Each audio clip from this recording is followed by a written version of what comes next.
Good morning class. आज हम बिल्कुल नया चैप्टर स्टार्ट करने जा रहे हैं, चैप्टर 3 या यूनिट 3, जिसका नाम है इलेक्ट्रोकेमिस्ट्री। तो सबसे पहले हमें ये पता करना है कि आखिर ये इलेक्ट्रोकेमिस्ट्री होती क्या है। तो देखो, इसके नाम में ही छुपा हुआ है, दो वर्ड आए हैं, एक है इलेक्ट्रो और एक है केमिस्ट्री। तो केमिस्ट्री तो आपको पता है क्या होती है, केमिकल कंपाउंड्स, उनकी रिएक्शंस, कितना रेट ऑफ रिएक्शन। यहाँ पर जो इलेक्ट्रो आया है, इसका मतलब क्या है, यहाँ पर दो चेंजेस की बात हो रही है, या तो इलेक्ट्रिसिटी केमिकल एनर्जी में या केमिकल एनर्जी इलेक्ट्रिकल एनर्जी में। तो हम क्या कह सकते हैं कि इलेक्ट्रोकेमिस्ट्री क्या होती है, branch of chemistry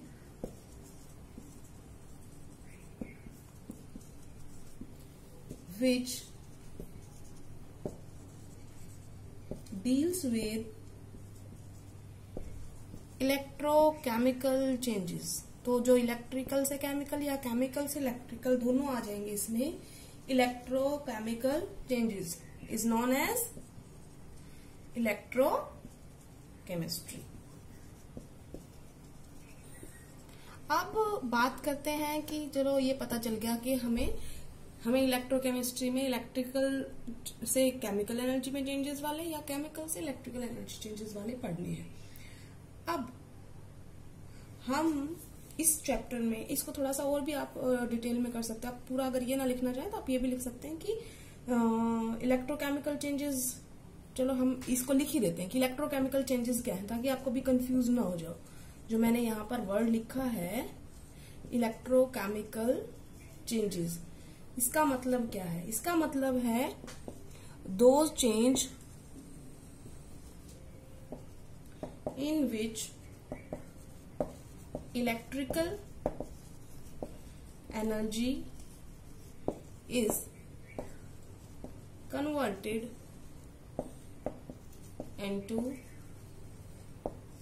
chemical energy and vice versa। Vice versa का मतलब क्या होता है बेटा, कि इलेक्ट्रिकल एनर्जी केमिकल एनर्जी में हमने पढ़ लिया, और वाइस वर्सा का मतलब इसका उल्टा, कि केमिकल से इलेक्ट्रिकल। तो ये हो गया इलेक्ट्रोकेमिकल चेंजेस के हिसाब से।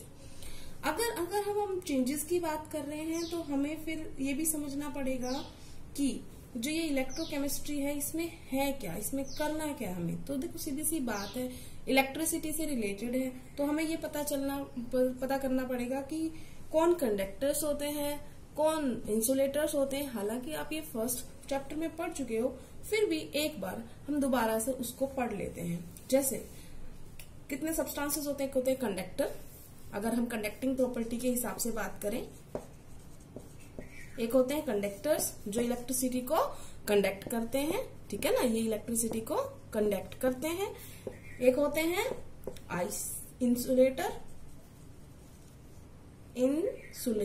इंसुलेटर जो होते हैं ये इलेक्ट्रिसिटी को कंडक्ट नहीं करते। और एक होते हैं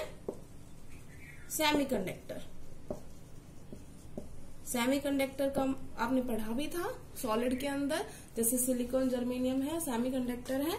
उनके बीच में जो वैलेंस बैंड और कंडक्शन बैंड के बीच में गैप होता है, वो बहुत इतना ज्यादा भी नहीं होता कि वो पार ना कर पाए। इंसुलेटर में बहुत ज्यादा होता है ना, इतना पास भी नहीं होता कि वो उसी के अंदर ओवरलैप करें, लेकिन वो जो होते हैं सेमीकंडक्टर में गैप इतना होता है कि वो कभी कभी पास कर लेते हैं। तो दोनों की प्रॉपर्टी दिखाते हैं वो, ठीक है। थोड़ी सी कनेक्टिविटी दिखाते हैं, मतलब इंसुलेटर्स जितनी कम नहीं है, लेकिन कंडक्टर जितनी ज्यादा भी नहीं है।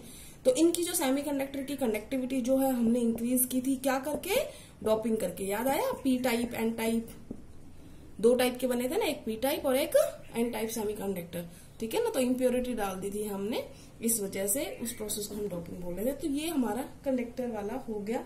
अब हम जो पढ़ रहे हैं कि इसमें जो मेनली आएंगे वो आएंगे इलेक्ट्रोलिटिक कंडक्टर्स। इलेक्ट्रोलिटिक मतलब जिसके अंदर आयंस होते हैं। तो एक बार हम पढ़ते हैं कि कंडक्टर्स में भी क्या, कि कंडक्टर्स में भी कोई अलग क्लासिफिकेशन होता है क्या, तो वो हम पढ़ेंगे। तो अब हम आते हैं कंडक्टर्स पर। तो अब हम आते हैं कंडक्टर्स पे। सबसे पहले अगर कंडक्टर्स की डेफिनेशन की बात करें तो कंडक्टर्स क्या होते हैं, वो सब्सटेंसेस through which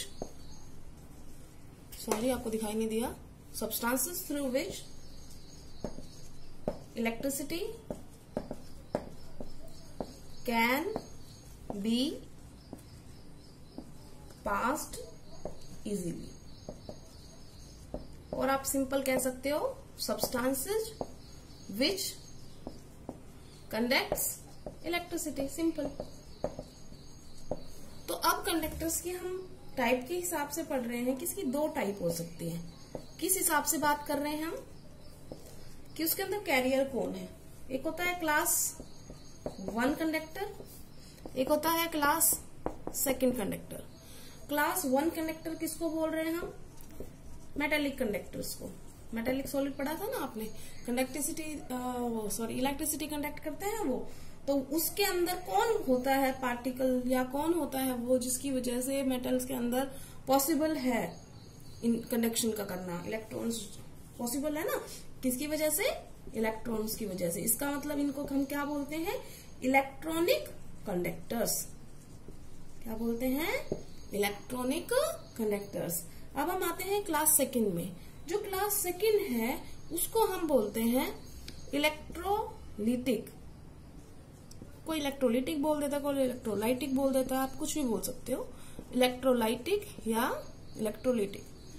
तो इलेक्ट्रोलिटिक कंडक्टर या इलेक्ट्रोलाइटिक कंडक्टर। दूसरा इसके अंदर हम, क्योंकि इसके अंदर अब इलेक्ट्रोलाइट होता क्या है, क्या होता है इलेक्ट्रोलाइट? जो आयंस प्रोड्यूस करते हैं, जिनके अंदर जैसे NaCl है। NaCl एक इलेक्ट्रोलाइट है क्योंकि एक ऐसा सब्सटेंस है, ये आयन फर्निश करेगा। तो जो आयन फर्निश करते हैं उनको हम इलेक्ट्रोलाइट्स बोलते हैं। NaCl, KCl, जितने भी आयनिक सॉलिड्स होते हैं ज्यादातर वो इलेक्ट्रोलाइट होते हैं क्योंकि वो आयंस देते हैं। तो इसका मतलब ये क्या हो गए, किसकी वजह से रिस्पॉन्सिबल होती है इनके अंदर कंडक्शन? आयन से। इस वजह से इनको हम बोलते हैं आयनिक कंडक्टर्स। अब इन दोनों में डिफरेंस क्या है? इनके नाम में डिफरेंस है। इसके अंदर क्या डिफरेंस है? देखो ये कैसा है? इलेक्ट्रॉनिक। इसका मतलब इसके अंदर कंडक्शन का रिस्पॉन्सिबल एलिमेंट कौन है? इलेक्ट्रॉन्स। इसके अंदर कंडक्शन का रिस्पॉन्सिबल कौन है?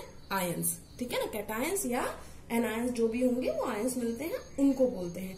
तो इसके अंदर मोबाइल इलेक्ट्रॉन्स है, इसके अंदर मोबाइल आयंस रिस्पॉन्सिबल है।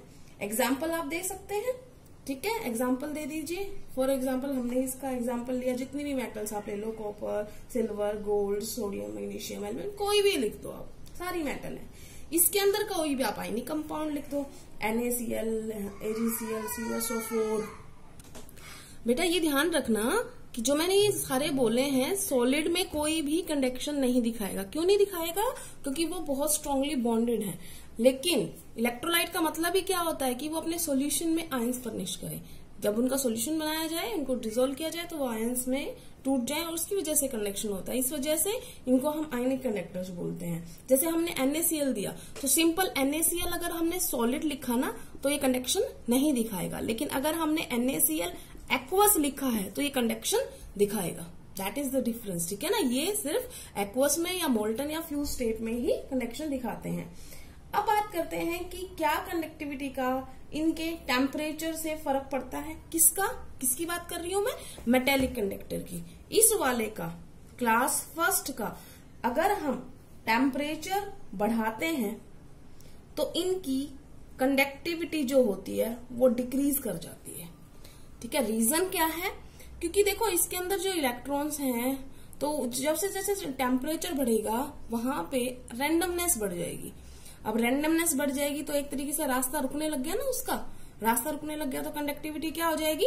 डाउन चली जाएगी। किस केस की बात कर रही हूं मैं? मेटेलिक की बात कर रही हूं। ठीक है, जबकि इस केस के अंदर क्या होता है? इस केस के अंदर कंडक्टिविटी इंक्रीज करती है टेम्परेचर के इंक्रीज करने से। ठीक है, ये इनके बीच में अब हो गए डिफरेंस। अब हम इसके अंदर पूरा डिटेल में पढ़ेंगे इस चैप्टर में। ये तो बस एक इंट्रोडक्शन दिया है आपको। आज के लिए इतना ही है, कल से हम चैप्टर को अच्छी तरीके से शुरू करेंगे topic wise. Thank you class. ये आपने लिखने हैं सारे डिफरेंसेस जितने मैंने बताए हैं। Okay, thank you.